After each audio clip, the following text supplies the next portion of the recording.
Anxiety for me feels like a constant racing of my heart. My mind jitters. I can't stop it, I can't control it.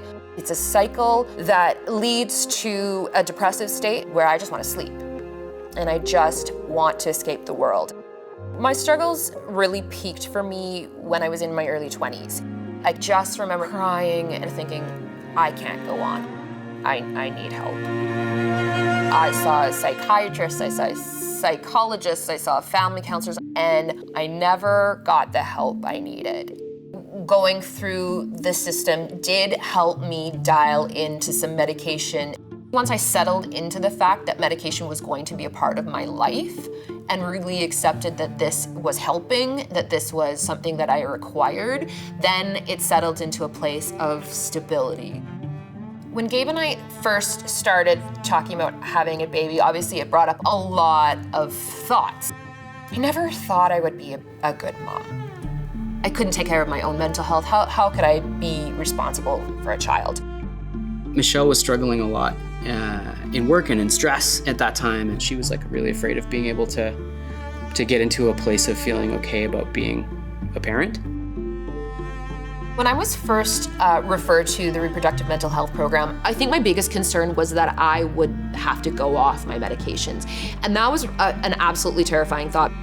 There is a big stigma about pregnant women taking psychiatric medications. Every medication, every woman is different. But for the most part, the majority of psychiatric medications are relatively safe to take in pregnancy and in breastfeeding.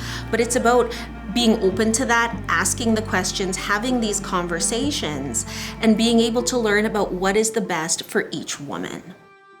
Dr. Rivera's confidence led me to having a lot more confidence about staying on the meds, and she was very invested in my life. I truly felt like she wanted me to be a success story. It was really clear that she's a really hard worker. I mean, a really successful woman, owned her own business. Michelle, being such a perfectionist, really lost sight of having any kind of work-life balance in her home. For the first time, I didn't feel like I had to tell Dr. Rivera what she wanted to hear. And in some ways, I think it's because the stakes were high this time. This was a child on the line. After my almost year-long session with Dr. Rivera to tweak my meds, to get my mental health under control, that program made me feel like I could do this. I could get pregnant. When I found out that I was pregnant, I remember looking sort of at the pregnancy test, just being like, what does this mean for my mental health? I think the thing that really kept me grounded in this is that knowing that I would just have to make a phone call and I would be back in the program. What I like most about the pre-pregnancy assessments is we talk to them before they get pregnant, and we tell them, once you are pregnant, please get your family doctor, your midwife, or your obstetrician to re-refer you back to us, and then we provide care for them throughout pregnancy and up to 1 year postpartum. So it's nice to be able to provide that continuity of care. When they held Hadley up, I just was like, that's it, that's my son. And just having him there for that first moment was just like nothing you can even imagine. When I look at Hadley, I feel so proud. I feel so connected.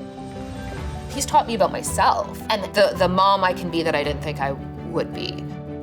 She is an incredibly loving, passionate, caring mother.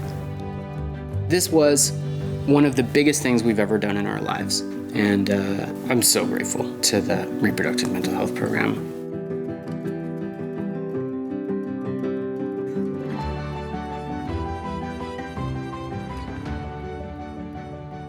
Michelle was just a reminder again of how resilient women are, of how hard they try, and of how far they can come if they are wanting to work with us in partnership for the betterment of their health. I'm just so proud of Michelle. It just makes me really proud of the work that we do at Reproductive Mental Health.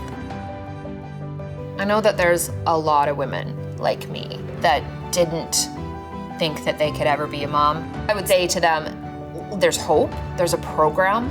You don't have to feel like you can't be a mom, because you can.